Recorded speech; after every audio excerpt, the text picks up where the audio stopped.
I've got a bit of a history regarding Road Rash 3D. I first mentioned it during my original review of Road Rash in 2008, spouting how much I disliked it for its transition to 3D and how it failed to retain the feel of a Road Rash game that made the original trilogy popular. But then they made a flaming curse. They brought out Road Rash 3D. Now that just brought the Road Rash series from the top of the cliff right down to the bottom of the fucking ocean. Road Rash 3D was rubbish, terrible game. I didn't like it at all. I hated it. I was playing it at a friend's house. I played the game and I'm like, this isn't Road Rash. The Road Rash 3D game was utter shite and I dare not talk about it anymore. I don't even want to play it because it sucked so bad.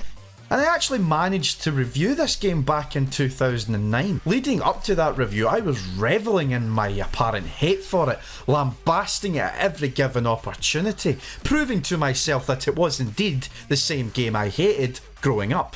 Unfortunately, it got taken down from YouTube because I used a licensed song in the intro, Breaking Benjamin to be specific. And as a result of this, it was completely removed, not even available to view in any country. And this was at a time where I had lost all my original files with all my old projects, so I couldn't go back and edit the review and remove the song. I have a confession to make regarding my opinions for Road Rash 3D though. I only played it once. I didn't play it at a friend's house like I originally thought.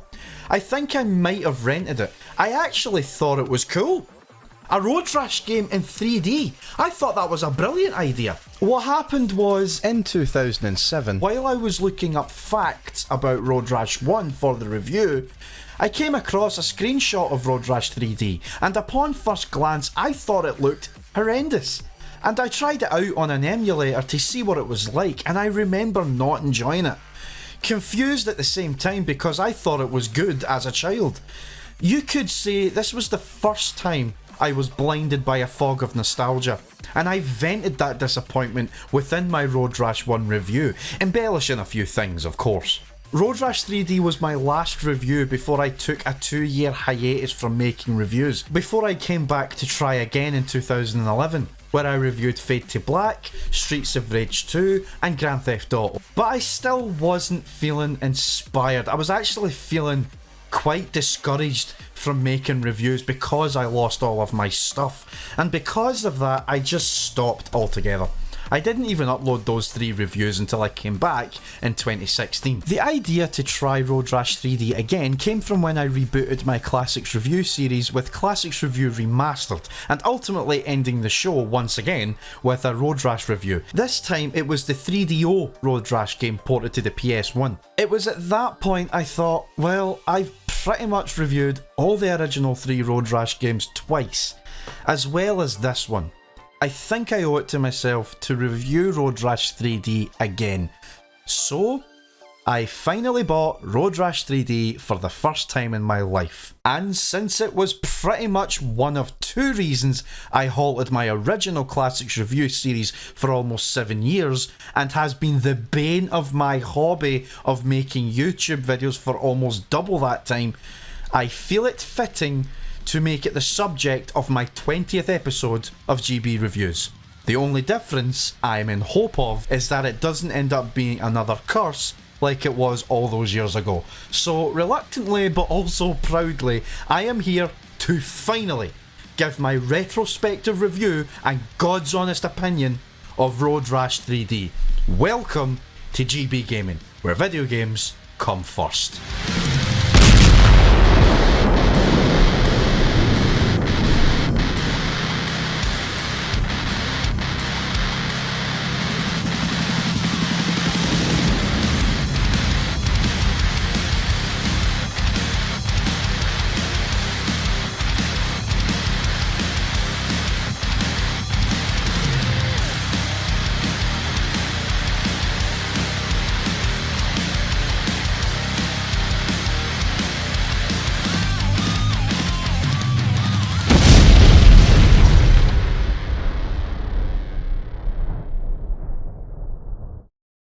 A little bit over the top, but I'm quite proud of that intro. Anyway, let's get on with the review. Road Rash 3D was released exclusively on the PlayStation in 1998 and was once again published and developed by Electronic Arts. There was going to be a PC version, but the developer ultimately cancelled all plans to release it. This port would have included LAN multiplayer, which would ultimately make it the definitive version, as Road Rash 3D was eventually released without a single scrap of multiplayer. A surprising omission, considering all previous titles had some sort of multiplayer included, and even more surprising when you consider its eventual return in future installments as Road Rash 64 and Road Rash Jailbreak.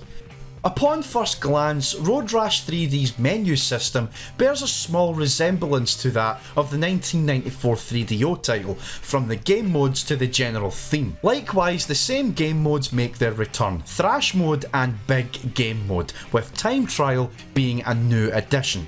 Thrash Mode and Big Game Modes are largely the same as before. The only major difference that I noticed was the fact that the tracks are all interconnected instead of being different locales completely.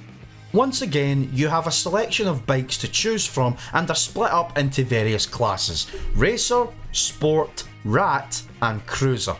The class system is purely aesthetic, at least from my point of view, as all their equivalent bikes have similar stats. At the end of it, it's all about what look suits your taste, with cruiser bikes taking on the form to that of choppers and racers looking more or less like bikes you would see on MotoGP. My preferred class is the sports class because it looks more realistic with regards to it being a bike you would see in public. Each bike has their own little piece of info as well that you have the option to listen to if that's your thing. Don't get me wrong, it's a nice touch, I just wish that I could actually hear what the girl was talking about a little more clearly. The most power, the least weight, the tightest geometry. Tsunami XZR 1000. Ride it hard, but ride it right, because the steering does not suffer fools. Road Rash 3D retains much of the expected gameplay tropes you'd expect from a Road Rash title, with minor differences. The game seems to take much of its style from that of Road Rash 3DO, as I've already mentioned, right down to the way the characters behave and the stupid names of the locations. Yep, Der Panzer Club makes its return. Der Panzer Club.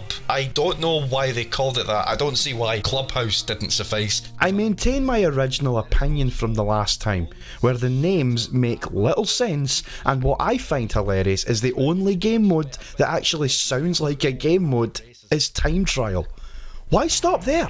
Why not call Thrash Mode Arcade and Big Game Mode Story? I know I'm regurgitating old trivial opinions, but I just think it's daft. Let me just point out that I was so confused navigating these menus because of their very out there names. I mean, why schmooze, restroom, bulletin board in the street? Why not just interact, options, race and exit respectively? Der Panzer Club and Scooterama. Honestly, if you stop to take a look at everything that's going on within the confines of this game menu, you'd swear you were on kilograms of LSD. I digress. You could talk all day about the other two game modes, but I think the main reason anyone's going to play this is in the main mode of the game itself, so I won't waste my time talking about Time Trial and Thrash Mode, as I think they speak for themselves. Big Game Mode is, as I said, the game's main story mode. You choose your starting bike from the aforementioned 4 classes, and from then on you take part in a handful of races,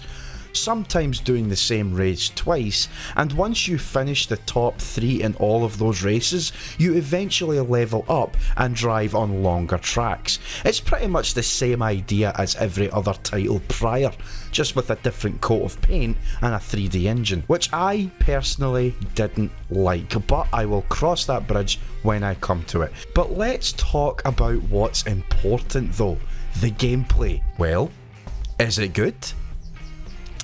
It's complicated. First of all, I do like the way the story mode progresses when you finish a race. Once a race ends, you move on to the next race from the spot you finished the previous one. This gives a sense of consistency and actually makes it more believable. It feels sort of like a competitive road trip in a sense. I also like that during a race you have the choice to take different routes. It's not recommended, but at least the game doesn't punish you by respawning you to the correct route, though you do punish yourself if you don't find your way back to the track you're supposed to be on. This is where the compass comes in handy. If you're good at compass reading, you'll probably get a rough idea of where you are, or you could probably memorise the track before you race on it. It lets you figure it out for yourself. I like that.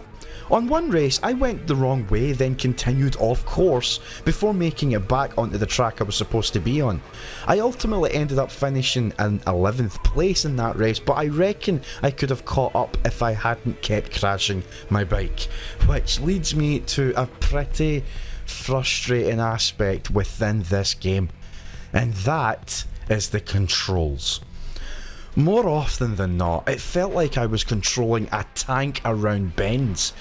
I can't count the amount of times I drove into a car or a sign or another bike. It was painful trying to turn, and it got even worse when I drove a faster bike.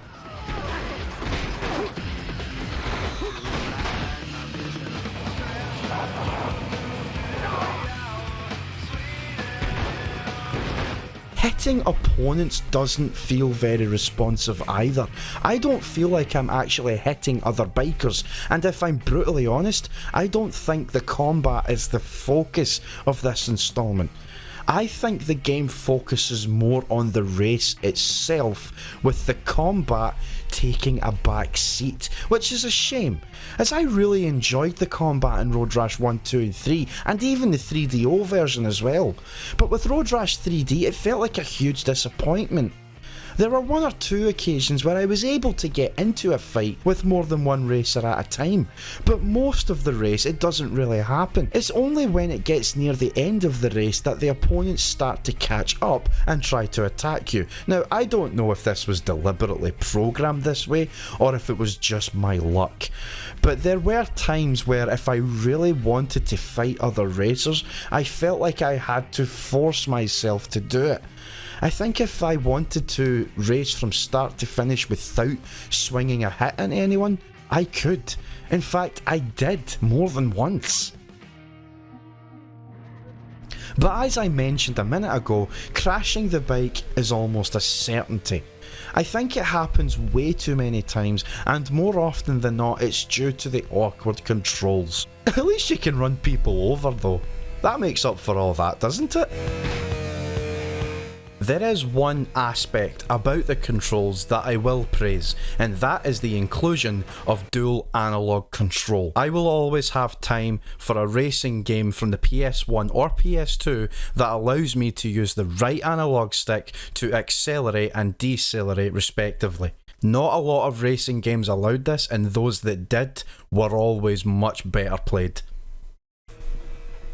The cops make their return in this game as well, but nowhere near as much as they used to. Out of 10 races, I think I might have heard a police siren 4 or 5 times, and physically encountered them maybe twice. The cops in this game have been toned right down. They are not as prominent as they once were, and they bear little to no threat, at least from my experience. There was one occasion I was actually being chased by 2 cops at a time, but that was really early on in my playthrough, and it was during a time where I was driving on the wrong route, so it was easy to outmaneuver them. It was a shame seeing the cops reduced to this. I remember in Road Rash 3 you would get chased by not just a cop on a bike, but cops in actual road vehicles and sometimes helicopters as well. They were a massive challenging obstacle in the original trilogy, but here they're just pushovers. It's not all bad though. The game doesn't play terribly. When I'm not encountering those issues I mentioned, such as the awkward controls, crashing, not hitting enemies when I feel I should have, glitching out of the track, ugh, who am I kidding? Yeah, the game plays pretty bad.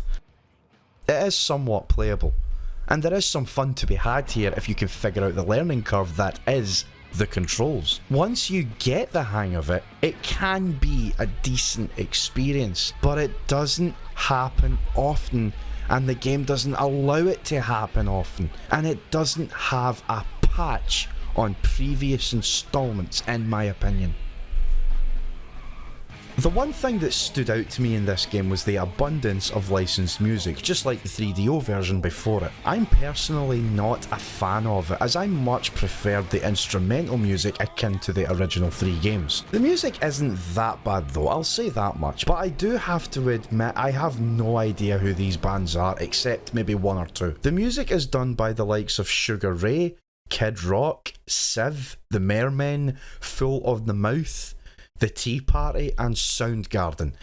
The only bands I've actually heard of are Soundgarden and Kid Rock. At least they improved the sound effects of the bikes, though they still sound headache inducing, especially if you play the game with the music turned off, which I did plenty of times.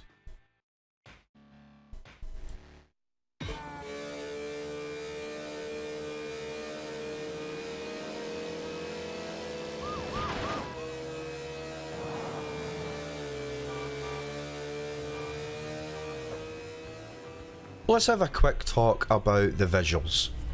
Well, are we really going to talk about a game series that made the transition from 2D to 3D? Come on. We all know how this went for almost every other game that made the same transition. This is why Castlevania 64 was considered bad and Symphony of the Night was considered good. This is why Sonic has never been as good as it was in the 90s. This is why Bubsy ended up being worse than it already was. Okay, I'll be honest. Road Rash 3D doesn't look that bad, but at the same time, it's not that great looking either. The animations aren't that good. I mean, look at the state of my character when he falls off his bike. What is he doing? Animation aside, the visuals themselves aren't much to write home about, though I will give credit to the range of different biomes seen throughout the game's world. No track feels or looks the same. One minute you could be on an empty country road, and before long you'll enter a small town full of traffic. And then once you exit the town, you could be driving north towards a mountain range. The variety of scenery the game presents is quite impressive for a PlayStation 1 title, so I will give it that.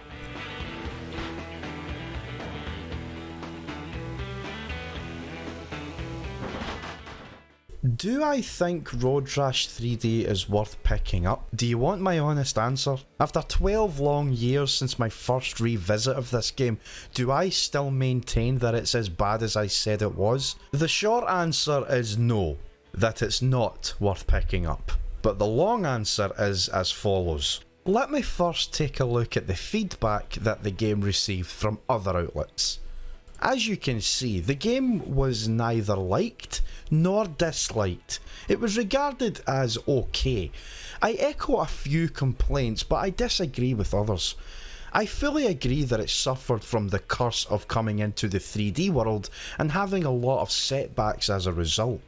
I do agree that the interconnected track design was impressive. I do agree that the combat was awkward to pull off and the controls were often unresponsive. But do I think it's one of the worst motorbike games like Game Revolution said? No. I absolutely think there were and are worse games out there. The lack of multiplayer to me was odd. And this became even more apparent with the release of the next installment, Road Rash 64, which not only brought back the multiplayer, but it took everything that Road Rash 3D had and somehow made it better. Road Rash 64 is basically what Road Rash 3D should have been.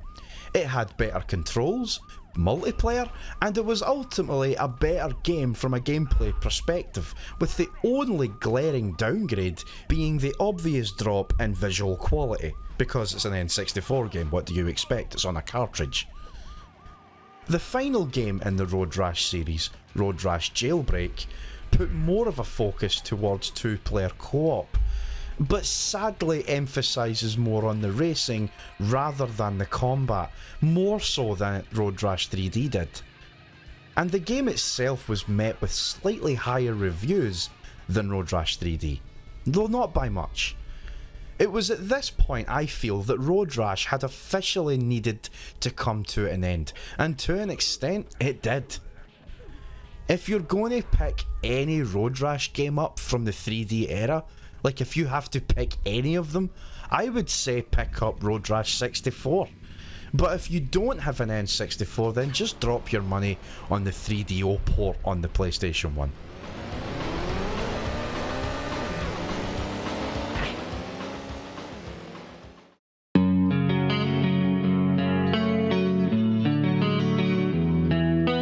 Do you like racing games? I know I do. I'm going to talk to you a little bit about one racing game in particular that totally changed my opinion on racing games. The original Road Rash for the Sega Mega Drive. This is Road Rash 2 I'm going to review here. Let's get started on Road Rash 2. Right people, as you know, it's made by Electronic Arts and this is Road Rash 2 for the Sega Genesis / Mega Drive. Right lads, here we go. This is Road Rash 3 Tour de Force, the nickname of it is, or the subtitle anyway.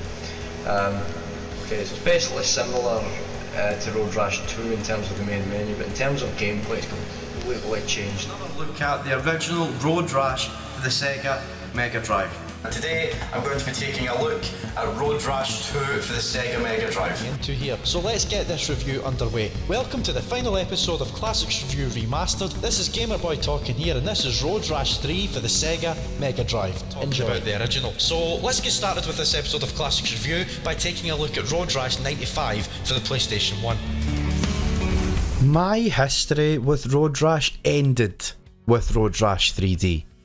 I never got to own Road Rash 64 or Road Rash Jailbreak, and I've also felt little to no need to play them either. The last good Road Rash game was Road Rash 3DO, and my personal favourite remains to be the original game from 1991. It was the first one I owned, and I still have the same copy to this day. Road Rash is my favourite racing series on the Mega Drive, and one of my favourite racing games of all time. There haven't been many games like it before or since their existence. Many have tried to replicate its style, with most of them failing miserably, but there was one game that came out that is probably the closest thing to a decent Road Rash clone as you're going to get, but it still doesn't come that close. Road Redemption was a game that started as a Kickstarter project in 2013 and was released in early access a year later. The game went gold and released as a full game in October 2017 on PC, with the console versions releasing the following year. It's regarded as a spiritual successor to Road Rash, retaining almost all of the game's signature gameplay, including vehicular melee combat, as well as new additions such as firearms and explosives. It's also much more violent in comparison. I enjoyed my time with Road Redemption, but it felt like an empty reminder that Road Rash still needed a proper revival. I personally would love to see the original trilogy receive a modern touch-up. The same visuals upscaled to a higher widescreen resolution with a better frame rate and sharper imagery. It doesn't need to be in 3D in my books. Even pseudo 3D would be where I would push it.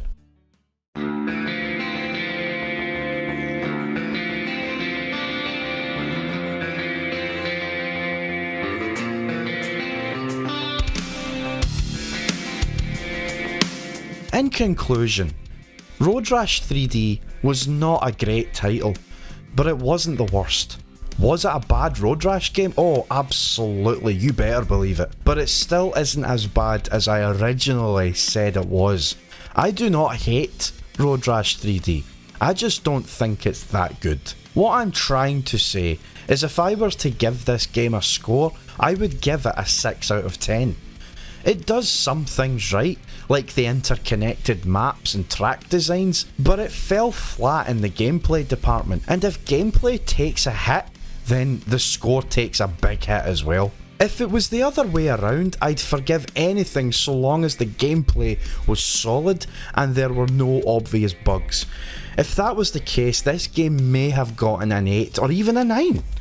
But as it stands, Road Rash 3D is probably the worst Road Rash game I've played, and it sucks because I think if it was good, the series might still be going to this day. Hey, at least I have the old ones to go back to, and they are wonderful games.